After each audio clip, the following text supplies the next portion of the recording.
अस्सलाम वालेकुम या अली मदद। वालेकुम सलाम मौला अली मदद। जी उस्ताद साईं थोरो पंहिंजो पहिरियां त तारुफ़ कराईंदा। हा मुंहिंजो नालो हादी बख्श आहे, ज़ात ॼण। अच्छा तव्हां कहिड़े कबूतरनि जा शौक़ीन आहियो साईं? असां साईं सिंधी कबूतरनि जा शौक़ीन आहियूं। अच्छा तव्हां खां उस्ताद साईं तव्हां तमामु सीनियर बि आहियो ऐं माशाल्लाह तमामु भला फाइटर शौक़ीन रहिया हो। तव्हांजो नालो बि खैरपुर में तमामु मशहूरु आहे, खैरपुर मीरस में। त तव्हां खां इहे व्यूज़ ख़ासि तौर ते वठंदासीं। अॼुकल्ह जेको अच्छे कबूतर खे, ललसरे कबूतर खे या जंहिंजा नाखून अछा आहिनि, चाहे उहो फीको आहे या चोंच अछी आहे, त उनखे यकदमि पटी जो बैन हयो थो वञे त इहे पटी जान। त इन में तव्हांजा छा तासुरात आहिनि त हर कबूतर छा पटी वारो थी थो सघे जस? साईं पटी वारो कबूतर में बि माना क्वालिटियूं आहिनि, ईअं न आहे त मिसाल तौरु अछो आहे त पटी वारो आहे। पटी वारे में पंहिंजूं ख़ूबियूं आहिनि ऐं सिंधी कबूतर अछा आहिनि, उन्हनि में पंहिंजूं ख़ूबियूं आहिनि। हुननि जो हिसाबु किताबु ॿियो आहे ऐं सिंधी कबूतरनि जो ॿियो आहे। ऐं अछा कबूतर माना कंहिं दौर खां उॾंदा था अचनि। पटी वारो निज़ाम हाणे थियो आहे, कुझु टाइम पहिरियों थियो आहे, न त इहे ई अछा हलंदा आया आहिनि, ललसरा हलंदा आया आहिनि, फीका हलंदा आया आहिनि। बाक़ी पटी वारा ॿिया कबूतर आहिनि, उन्हनि में माना घणो।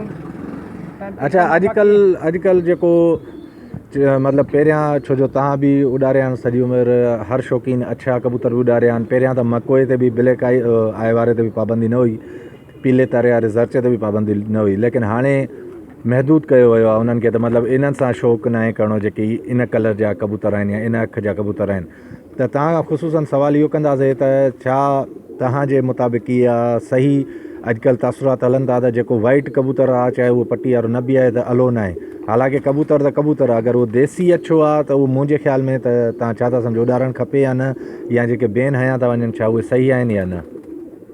सही ॻाल्हि इहा आहे त सिंधी कबूतर, मां अॻ में बि इहा ई ॻाल्हि कई त सिंधी ऐं पटी वारे में फ़र्क़ु आहे।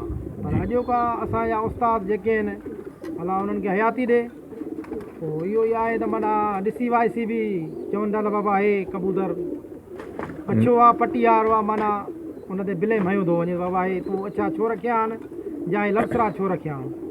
सही।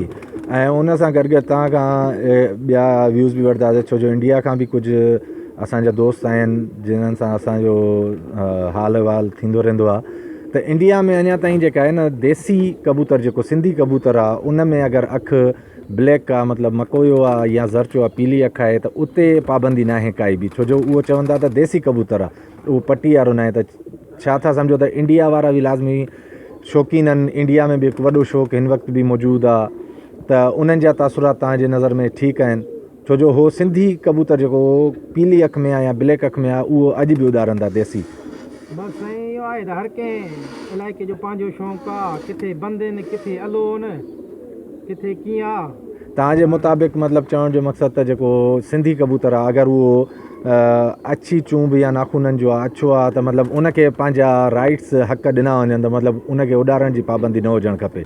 बसि साईं इहो आहे त कंहिं शहर में अलो आहे, किथे न आहे अलो। ऐं सिंधी कबूतर अच्छा बहितरीनु कबूतर आहिनि, माना 50 साल खां उॾामला था अचनि, अच्छा ललसरा जी। हे त हाणे अॼोके उस्तादनि इहो कयो वियो आहे त बाबा गजरा मिसाल हे आहे, पटी वारो गजरे में बि थिए थो, हरे में बि थिए थो जी।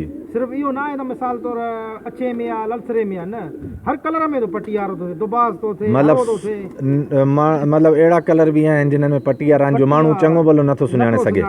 कारी चूंब में कारा नाखून, ब्लैक कारा कबूतर आहिनि जेके पटी वारा आहिनि उॾनि था। अच्छा सिर्फ़ु ईअं न आहे त माना हे अछा आहिनि या ललसरा आहिनि, न हर कलर में पटी वारो थिए थो।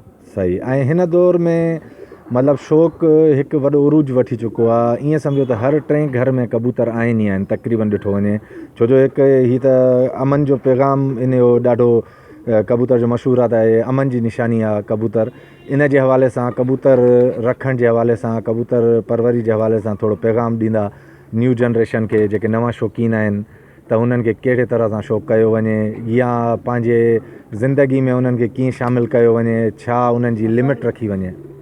असल में ॻाल्हि इहा आहे त शौक़ु सुठो आहे ऐं माण्हू ॿिए खपनि खां या ॿी रोल पार्टी वग़ैरह खां बची थो वञे। कबूतरबाज़ी जो शौक़ु तमामु बहितरीनु आहे ऐं कयो वञे।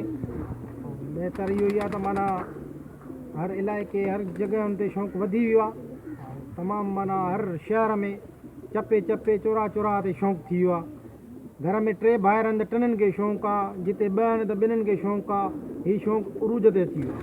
हा, छो जो असां पहिरियां ॾिसंदासीं, असां बि बचपन खां शौक़ु कयो आहे, लेकिन पहिरियां ॾिठो वेंदो हो अमूमन जंहिं वटि घर में कबूतर हूंदा उहो चवंदा त इहो घर जो मतिलबु निभागो खणी चइजे, भाती आहे जंहिंखे कबूतर आहिनि। लेकिन अॼुकल्ह ॾिठो वञे जजनि खे, कर्नल जनरल खे ऐं वेल एजुकेटेड पर्सन्स खे कबूतर आहिनि ऐं हू शौक़ु कनि पिया भरपूर नमूने सां।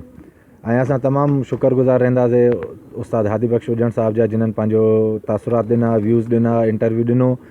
जी खैरपुर मीरस खां ही इंटरव्यू वरितो हुयो लाला जॉन पठान जी तरफ़ खां। ही उस्ताद हुया हादी बख़्श हुजण साहिबु ऐं जेको आहे जिन्हनि जो छत आहे खैरपुर मीरस सिंध पाकिस्तान में। वॾी महिरबानी उस्ताद साईं, अल्लाह हाफ़िज़।